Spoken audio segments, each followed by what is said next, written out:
Salve, salve rapaziada, ligado aqui no canal do Beiço, estamos de volta com mais um vídeo com as últimas notícias do Tricolor do Morumbi pra você de casa.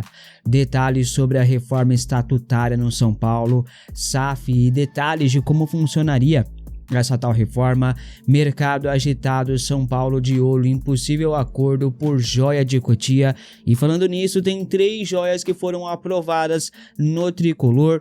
Detalhes sobre a situação de Bobadilha e a casa de Rui Costa caiu de vez. Saiba todos os detalhes nesse vídeo, deixa o like, comenta, compartilha, se inscreva, cupom BACON10 para você comprar uma camisa do São Paulo, roupa casual para academia, bonés, calçados, acessórios e muito mais. Eu acho melhor você comprar roupa de Copa do Mundo para você entrar no clima de Copa do Mundo, tá? Que já tá chegando aí. Porque São Paulo tá dando só tristeza, então é melhor você comprar os agasalhos aí da Copa, camisa do Brasil, de outras seleções, tem muita coisa lá esperando por você numa linha completa só de países que estarão na Copa do Mundo. Links aqui na descrição. Com o cupom BACON10 você tem 10% de desconto em qualquer produto vendido e entregue pela Centauro, tá? Bom, o conselheiro Christian Orberg detalhou a proposta de reforma estatutária no São Paulo, tá? Ele revelou isso em entrevista ao Arquibancada Tricolor. Ele inicia falando que a comissão que trabalhava nesse projeto de reforma estatutária está paralisada, algo que a gente já noticiou aqui nos últimos dias. Não se sabe quando e se será retomar essas conversas, tá? O Christian, ele explica que não se trata de uma associação esportiva sem fins lucrativos, mas sim de uma SAF no São Paulo, tá? A proposta daria ao sócio torcedor direito a voto para a formação de um conselho de administração com voto também do sócio do clube, ou seja, além do sócio do clube que já participa ativamente das decisões lá dentro, né, escolhas, etc., o sócio torcedor também poderia participar, né? E aí vai depender, não sei, de qual é o plano que o cara tem para o cara conseguir participar, é um outro papo aí que tem que ser mais avançado, né? Esse conselho de administração indicaria os diretores executivos para o São Paulo. Outra proposta, ou outro tópico que estaria nessa proposta é o fim da vitaliciedade no conselho, tá? Ou seja, não teríamos mais conselheiros vitalícios, o que para mim seria excelente, tá?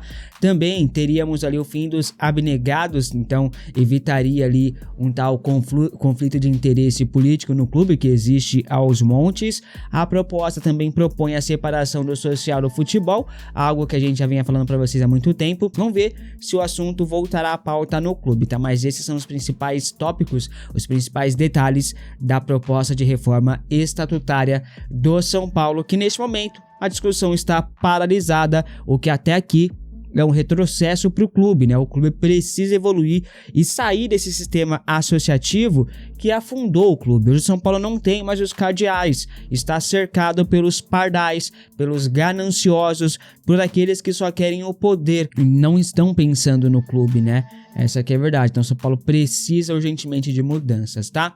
Bom, o último reforço a chegar no São Paulo foi o Arthur, né? Uma boa contratação, indicação de Roger Machado. Essa chegada representa 61 contratações na era Rui Costa como diretor executivo de futebol do São Paulo.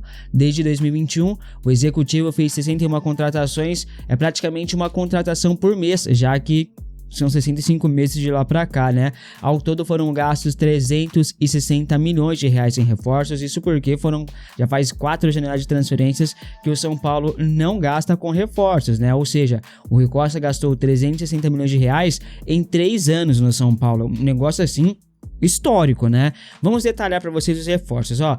Em 2021, primeiro ano de Rui Costa como executivo, foram 55 milhões de reais gastos com Orejuela, Benítez, William Trator, Bruno Rodrigues, Miranda, Rigoni, Éder, Caleri e Gabriel Neves. No ano seguinte, 2022, 81 milhões e 800 mil reais com Jandrei, Rafinha, Alisson, Nicão, Patrick, André Anderson, Andrés Colorado, Marcos Guilherme, Nahuel Bustos, Juliano Galopo e Felipe Alves. Em 2023, 78 milhões e 900 mil reais com Rafael, Pedrinho, Marcos Paulo, Wellington Rato, Alan Franco, David, o DVD, né? Jackson Mendes, Caio Paulista, Erisson, Michel Araújo, Lucas Moura, Alexandre Pato, Rames Rodrigues e Rai Ramos.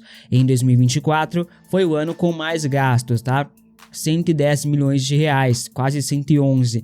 Luiz Gustavo, Eric, Ferreirinha, Bobadilla, André Silva, Ferrarese, Marcos Antônio, Juan Tressoldi, Santi Longo e Jamal Lewis. Isso que eu nem tô contando luvas, tá, rapaziada? Tô contando só ali direitos econômicos e coisa do tipo.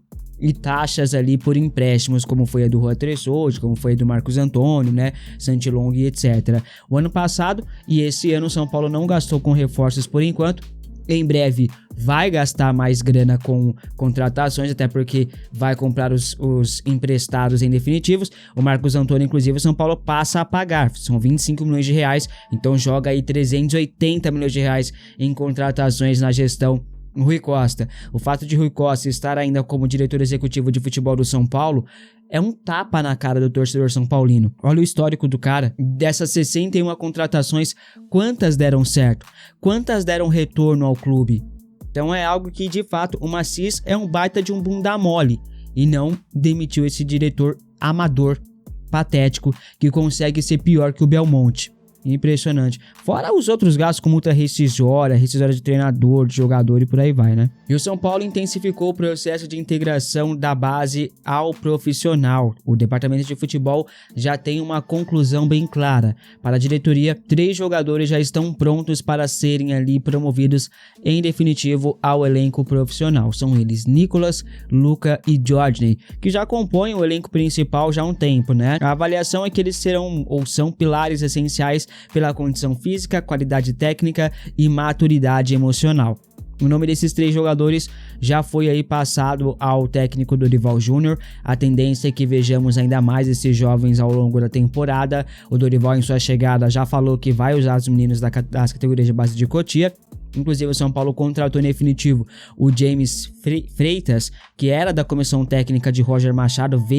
O James veio com o Roger e era responsável ali por fazer a transição dos jovens com o elenco profissional, tá? Outro nome que pode pintar com frequência, agora com frequência, é o de Pedro Ferreira, que teria encantado Dorival Júnior. Vou falar sobre ele no vídeo do canal principal hoje, porque temos detalhes em relação a esse jogador aí que é bom de bola, viu? Damian Bobadilla tem sido um dos principais destaques do time do São Paulo, o time podre do São Paulo, né?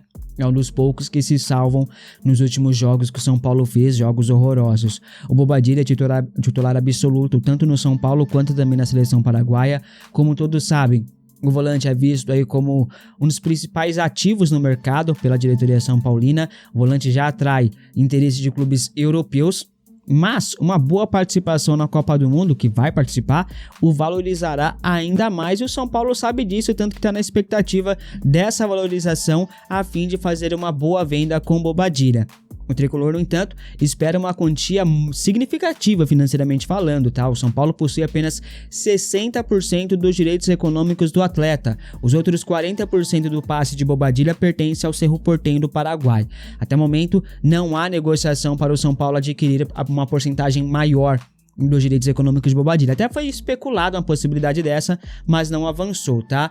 Bom, o clube do Morumbi vai exigir valores elevados para negociar a venda de Bobadilla, tá, rapaziada? O São Paulo não vai aceitar qualquer proposta pelo Paraguai, até pela pouca porcentagem que tem, né? A venda de Bobadilla até preocupa a diretoria são paulina pelo lado esportivo, contudo, a necessidade de venda é muito maior do que essa questão esportiva. A tendência é que o Bobadilla nem volte para o São Paulo após a Copa do Mundo, tá? E falando em venda, o São Paulo está de olho no mercado externo também, viu? Essa semana o Atlético de Madrid demonstrou interesse na contratação de William Gomes. O clube espanhol, inclusive, já teria aberto negociações pela contratação do atacante. O William Gomes foi destaque do Porto, principalmente nessa temporada. Vários clubes do futebol europeu demonstraram interesse na grande joia de Cotia, que foi vendida a preço de banana.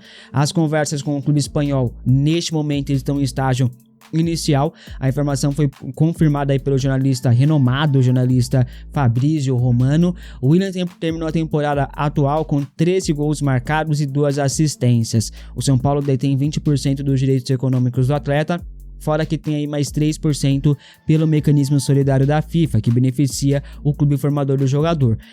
Especula-se que William Gomes possa ser vendido por valores acima dos 80 milhões de euros. Neste caso, o São Paulo poderia embolsar ali algo próximo ou até mesmo superior aos 100 milhões de reais, o dobro do que vendeu o jogador para o Porto, né? São Paulo analisa a situação e pode ser salvo ali por uma negociação que nem o envolve diretamente, né? Se a venda acontecer, será uma grande notícia para as finanças do tricolor do Morumbi, fechou? Obrigado por ficar comigo até aqui. Se gostou, deixa o like, comenta, compartilha, se inscreva. Tamo junto, forte abraço, até o próximo, é nóis. Fui!